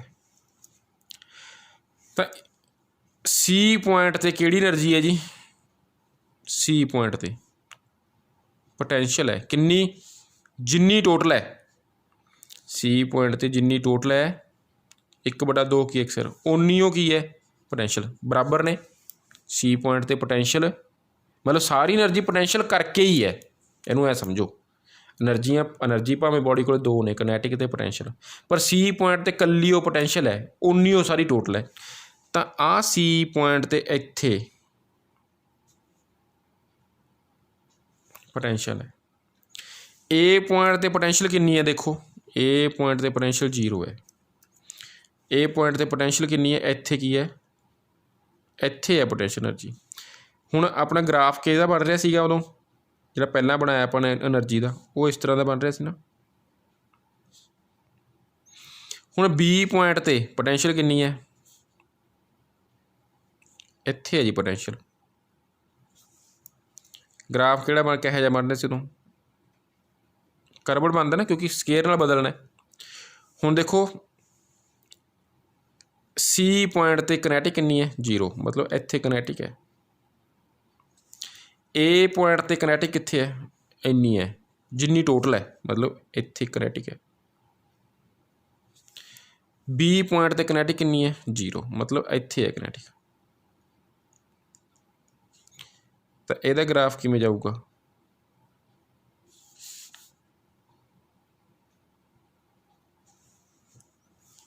तो उम्मीद है तुहानूं ग्राफ समझ आ गया होगा किवें बनिया। सी पॉइंट ते पोटेंशियल मैक्सीमम है, कनेटिक 0 है। ए पॉइंट ते पोटेंशियल 0 है, कनेटिक मैक्सीमम है। बी पॉइंट ते कनेटिक 0 है, पोटेंशियल मैक्सीमम। तो बनना इन्हें की करवट है, क्योंकि स्केयर नाल बदल रहे। ठीक है, तो साडे कोल इस तरह का साडे कोल की आ गया, ग्राफ आ गया। If v m is the maximum speed and x m is the maximum displacement, मान लो ਵੱਧ ਤੋਂ ਵੱਧ स्पीड जी हैगी वी एम है, तो ਵੱਧ ਤੋਂ ਵੱਧ डिस्टेंस है वो एक्स एम है। ठीक है, तो वेलोसिटी आपको पता कनेटिक एनर्जी किन्नी उपर की अपने हाफ kx², पर कनेटिक एनर्जी का एक फार्मूला होर होंदा है हाफ mv²। दोनों कनेटिक एनर्जी ने बराबर रख दो, हाफ नाल हाफ कैंसल हो गया, इत्थों वी एम की वैल्यू निकल गई। के x² इधर सीगा, एम नाल भाग करता, स्केयर हटाने वास्ते अंडरूट, तो k/m एक्स एम के उपर स्केयर सी, अंडरूट तो की आ गया बाहर आ गया एक्स एम। तो k/m has a dimension of t-2 square. k/m के जो डायमेंशन पता कितने ने, तो t-2 के स्केयर के ने, therefore this equation is dimensionally correct. ठीक है, ਡਾਇਮੈਂਸ਼ਨਲੀ ਕਰੈਕਟ ਹੈ। ਕਿਉਂ? ਇੱਧਰਲੇ ਪਾਸੇ ਦੇਖੋ, ਇਹਦਾ ਡਾਇਮੈਂਸ਼ਨਲ ਫਾਰਮੂਲਾ ਕੀ ਹੈ ਵੈਲੋਸਿਟੀ ਦਾ, LT-1, ਜਾਂ ਇਹਦੀ ਯੂਨਿਟ ਕੀ ਹੈ ਮੀਟਰ ਪਰ ਸੈਕਿੰਡ। ਐਕਸ ਦੀ ਕੀ ਹੁੰਦੀ ਹੈ ਮੀਟਰ, ਇਹਦੀ ਕੀ ਹੈ T-2 ਦਾ ਅੰਡਰੂਟ, ਯਾਨੀ ਕਿ T-1 ਰਹਿ ਗਿਆ, that is second inverse, metre second inverse. ਇੱਧਰ ਵੀ ਮੀਟਰ ਸੈਕਿੰਡ ਇਨਵਰਸ, ਇੱਧਰ ਵੀ, ਮਤਲਬ ਇਹ ਡਾਇਮੈਂਸ਼ਨਲ ਇਕੁਏਸ਼ਨ ਕੀ ਹੋਗੀ ਠੀਕ ਹੋਗੀ। Work done by the external pulling force is positive as it overcome the spring force. Work done ਜਿਹੜਾ ਅਸੀਂ ਬਾਹਰੋਂ ਫੋਰਸ ਲਾਉਂਦੇ ਹਾਂ ਸਪਰਿੰਗ ਨੂੰ ਖਿੱਚਣ ਵਾਸਤੇ ਉਹਨੂੰ ਪੋਜ਼ਿਟਿਵ ਮੰਨਦੇ ਹਾਂ। ਕਿਉਂ? ਕਿਉਂਕਿ ਇਹ ਸਪਰਿੰਗ ਫੋਰਸ ਜਿਹੜੀ ਹੈਗੀ ਹੈ ਉਹਨੂੰ ਓਵਰਕਮ ਕਰਦਾ ਹੈ। However work done by the spring force, ਪਰ ਜਿਹੜਾ ਵਰਕ ਡਨ ਸਪਰਿੰਗ ਫੋਰਸ ਨੇ ਕੀਤਾ ਜਾਂ ਜਿਹਨੂੰ ਆਪਾਂ ਕਿਹਾ ਸੀ ਰਿਸਟੋਰਿੰਗ ਫੋਰਸ, ਉਹ ਕੀ ਹੁੰਦਾ ਨੈਗੇਟਿਵ ਹੁੰਦਾ। ਸਾਡਾ ਵਰਕ ਡਨ ਪੋਜ਼ਿਟਿਵ ਹੈ ਜੋ ਅਸੀਂ ਕੀਤਾ ਕਿਉਂਕਿ ਅਸੀਂ ਰਿਸਟੋਰਿੰਗ ਫੋਰਸ ਦੇ ਉਲਟ ਕੀਤਾ, ਅਤੇ ਜੋ ਰਿਸਟੋਰਿੰਗ ਫੋਰਸ ਕਰ ਰਹੀ ਹੈ ਉਹ ਨੈਗੇਟਿਵ ਹੈ ਕਿਉਂਕਿ ਦੋਨੇ ਵਰਕ ਇੱਕ ਦੂਜੇ ਤੋਂ ਓਪੋजिट ਨੇ। We have said that above work done by the spring force in a cyclic process is 0. It is the position dependent. The spring force does not work which depend only on the initial and final. Therefore spring force is conservative force. ਕੀ ਕਹਿ ਰਿਹਾ ਹੈ ਦੇਖੋ ਧਿਆਨ ਨਾਲ ਕਿ ਜੇ ਉੱਪਰ ਸੀ ਕਿਹਾ ਹੈ ਕਿ work done by the spring force is in cyclic process ਕੀ ਹੈ 0 ਹੈ। ਸਾਈਕਲਿਕ ਪ੍ਰੋਸੈਸ ਮਤਲਬ ਹੁਣ ਦੇਖੋ ਵਰਕ ਡਨ ਜਿਹੜਾ ਅਸੀਂ ਕੀਤਾ ਉੱਪਰ ਕਿਹਾ ਪੋਜ਼ਿਟਿਵ ਹੈ, ਜੋ ਸਪਰਿੰਗ ਫੋਰਸ ਕਰ ਰਹੀ ਹੈ ਜਾਂ ਸਟੋਰਿੰਗ ਫੋਰਸ ਕਰ ਰਹੀ ਹੈ ਉਹ ਨੈਗੇਟਿਵ ਹੈ ਕਿਉਂਕਿ ਉਹਦੇ ਉਲਟ ਹੈ। ਹੁਣ ਜੇਕਰ ਮੈਂ ਇੱਕ ਪਾਸੇ ਨੂੰ ਜੇ ਸਪਰਿੰਗ ਨੂੰ ਖਿੱਚਦਾ ਠੀਕ ਹੈ, ਅਤੇ ਫਿਰ ਮੈਂ ਖਿੱਚ ਕੇ ਛੱਡਤਾ, ਫਿਰ ਦੱਬ ਕੇ ਛੱਡਤਾ। ਜਦੋਂ ਪਹਿਲਾਂ ਖਿੱਚ ਕੇ ਸਪਰਿੰਗ ਇੱਧਰ 'ਤੇ ਵਾਪਸ ਆ ਗਿਆ, ਫਿਰ ਇੱਧਰ ਦੱਬਿਆ ਅਤੇ ਫਿਰ ਵਾਪਸ ਆ ਗਿਆ, ਤਾਂ ਇੱਕ ਪਾਸੇ ਦਾ ਵਰਕ ਪੋਜ਼ਿਟਿਵ ਹੋ ਜਾਊਗਾ, ਇੱਕ ਪਾਸੇ ਦੇ ਵਰਕ ਨੂੰ ਅਸੀਂ ਕੀ ਮੰਨ ਲਾਂਗੇ ਸਪਰਿੰਗ ਵਾਲੇ ਨੂੰ ਨੈਗੇਟਿਵ ਮੰਨ ਲਾਂਗੇ। ਦੇਖੋ ਇੱਕ ਪਾਸੇ ਦੀ ਰਿਸਟੋਰਿੰਗ ਫੋਰਸ ਦੀ ਡਾਇਰੈਕਸ਼ਨ ਇੱਧਰ ਨੂੰ ਹੈ, ਜੇ ਮੈਂ ਸਪਰਿੰਗ ਨੂੰ ਖਿੱਚ ਰਿਹਾ ਤਾਂ ਰਿਸਟੋਰਿੰਗ ਫੋਰਸ ਇਸ ਪਾਸੇ ਨੂੰ ਆਊਗੀ, ਜੇ ਦੱਬ ਰਿਹਾ ਤਾਂ ਰਿਸਟੋਰਿੰਗ ਫੋਰਸ ਇਸ ਪਾਸੇ ਨੂੰ ਹੋਊਗੀ। ਤਾਂ ਦੋਨਾਂ ਵਰਕ ਡਨਾਂ ਦੀ ਜਿਹੜੀ ਡਾਇਰੈਕਸ਼ਨ ਹੈ ਉਹ ਓਪੋਜ਼ਿਟ ਹੋਊਗੀ ਇੱਕ ਦੂਜੇ ਦੇ। ਤਾਂ ਟੋਟਲ ਕੀ ਆ ਜਾਊਗਾ ਜੋੜ, ਜੇ ਬਰਾਬਰ ਹੀ ਖਿੱਚਿਆ ਬਰਾਬਰ ਹੀ ਦੱਬਿਆ, ਤਾਂ ਇਹਦਾ ਮਤਲਬ ਸਾਈਕਲਿਕ ਪ੍ਰੋਸੈਸ ਵਾਸਤੇ ਜਿੰਨਾ ਇੱਕ ਪਾਸੇ ਨੂੰ ਗਏ ਉਨਾ ਹੀ ਦੂਜੇ ਪਾਸੇ ਨੂੰ ਗਏ, ਪਰ ਆਏ ਮੇਨ ਪੋਜੀਸ਼ਨ 'ਚ ਕਿੱਥੇ ਵਾਪਸ ਉੱਥੇ ਹੀ ਆ ਗਏ, ਤਾਂ ਸਾਈਕਲਿਕ ਪ੍ਰੋਸੈਸ ਹੋ ਗਿਆ। ਤਾਂ ਵਰਕ ਡਨ ਕਿੰਨਾ ਆ ਗਿਆ, ਇੱਕ ਨੈਗੇਟਿਵ ਹੈ ਇੱਕ ਪੋਜ਼ਿਟਿਵ ਹੈ, ਦੋਹਾਂ ਦਾ ਜੋੜ ਕਰਤਾ ਤਾਂ ਆਨਸਰ ਕੀ ਆ ਗਿਆ 0। ਅਤੇ ਹੁਣ ਯਾਦ ਕਰੋ ਜੇ ਸਾਈਕਲਿਕ ਪ੍ਰੋਸੈਸ ਵਾਸਤੇ ਵਰਕ ਡਨ ਕੀ ਹੋਵੇ 0, ਕਲੋਜ਼ਡ ਪਾਥ ਵਾਸਤੇ ਵਰਕ ਡਨ ਕਿਸੇ ਫੋਰਸ ਦੁਆਰਾ ਕੀਤਾ ਗਿਆ ਵਰਕ ਡਨ ਕੀ ਹੋਵੇ 0 ਹੋਵੇ, ਤਾਂ ਉਹ ਫੋਰਸ ਕਿਹੜੀ ਹੁੰਦੀ ਹੈ ਕੰਜ਼ਰਵੇਟਿਵ ਫੋਰਸ ਹੁੰਦੀ ਹੈ। ਤਾਂ ਫਿਗਰ ਜਿਹੜੀ ਆਹ ਵਾਲੀ ਹੈ 19 ਫਿਗਰ ਪਹਿਲੀ ਹੈ, ਵੈਨ ਕਹਿੰਦਾ displacement from x position A is 0, restoring force 0 ਹੈ। ਜਦੋਂ ਆਪਾਂ ਐਕਸ ਨੂੰ ਕੀ ਕਰਿਆ ਸਪਰਿੰਗ ਖਿੱਚਤਾ ਠੀਕ ਹੈ, ਤਾਂ ਐਫ ਜਿਹੜੀ ਸਟੋਰਿੰਗ ਫੋਰਸ ਹੈ ਉਹ ਨੈਗੇਟਿਵ ਹੈ। ਜਦੋਂ ਸਪਰਿੰਗ ਨੂੰ ਦੱਬਿਆ ਐਕਸ ਨੈਗੇਟਿਵ ਹੋ ਗਿਆ, ਸਟੋਰਿੰਗ ਫੋਰਸ ਕੀ ਹੋ ਗਈ ਪੋਜ਼ਿਟਿਵ। ਸਮਝੋ ਇੱਥੇ ਕੀ ਹੈ ਐਕਸ 0, ਤਾਂ ਰਿਸਟੋਰਿੰਗ ਫੋਰਸ ਲਗਾਈ ਗਈ ਫੋਰਸ ਨਹੀਂ, ਸਟੋਰਿੰਗ ਫੋਰਸ 0। ਇੱਥੇ ਕੀ ਹੈ ਐਕਸ ਵੱਡਾ ਹੈ 0 ਤੋਂ, ਕਿਉਂਕਿ ਐਕਸ ਦੀ ਵੈਲਿਊ ਕੀ ਹੈ ਪਲੱਸ ਦੀ ਹੈ, ਖਿੱਚ ਰਹੇ ਹਾਂ। ਰਿਸਟੋਰਿੰਗ ਫੋਰਸ ਕਿੱਧਰ ਨੂੰ ਪੈਦਾ ਹੋਊਗੀ ਜਿੱਧਰ ਨੂੰ ਖਿੱਚਿਆ ਉਹਦੇ ਉਲਟ, ਤਾਂ ਰਿਸਟੋਰਿੰਗ ਫੋਰਸ ਦੀ ਵੈਲਿਊ ਕੀ ਹੈ ਨੈਗੇਟਿਵ, ਯਾਨੀ ਕਿ ਐਫ ਲੈਸ ਦੈਨ 0 ਮਤਲਬ ਨੈਗੇਟਿਵ।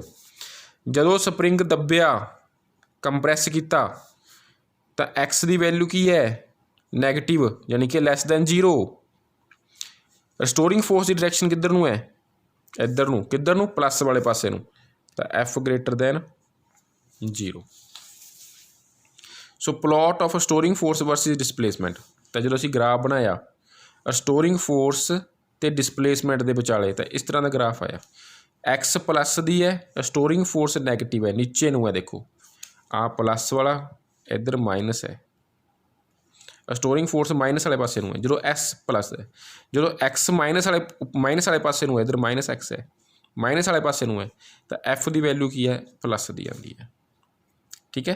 ਅਤੇ ਸਾਡੇ ਕੋਲ ਜੇਕਰ ਅਸੀਂ ਕੱਢਣਾ ਹੋਵੇ ਪੋਟੈਂਸ਼ੀਅਲ ਐਨਰਜੀ ਤਾਂ ਉਹ ਏਰੀਆ ਆਫ ਟ੍ਰਾਇੰਗਲ ਕੱਢ ਲਓ, ਤਾਂ ਸਾਡੇ ਕੋਲ ਕੀ ਆ ਜਾਊਗੀ ਪੋਟੈਂਸ਼ੀਅਲ ਐਨਰਜੀ ਦੀ ਵੈਲਿਊ ਆ ਜਾਊਗੀ, ਜਿਵੇਂ ਪਹਿਲਾਂ ਆਪਾਂ ਕਰ ਚੁੱਕੇ ਹਾਂ ਠੀਕ ਹੈ। ਤਾਂ ਇਹ ਆਰਟੀਕਲ ਹੈ ਜੀ ਪੂਰਾ 5 ਨੰਬਰ ਦਾ। ਤਾਂ ਤੁਹਾਨੂੰ ਉਮੀਦ ਹੈ ਉਰੇ ਤੱਕ ਜਿਹੜੀ ਹੈਗੀ ਆ ਸਮਝ ਆ ਗਿਆ ਹੋਊਗਾ, ਇਹਨੂੰ ਚੰਗੀ ਤਰ੍ਹਾਂ ਕਰ ਲਓ ਠੀਕ ਹੈ। ਕੋਈ ਡਾਊਟ ਹੈ ਤਾਂ ਮੈਨੂੰ ਪੁੱਛ ਲਓ। Thank you.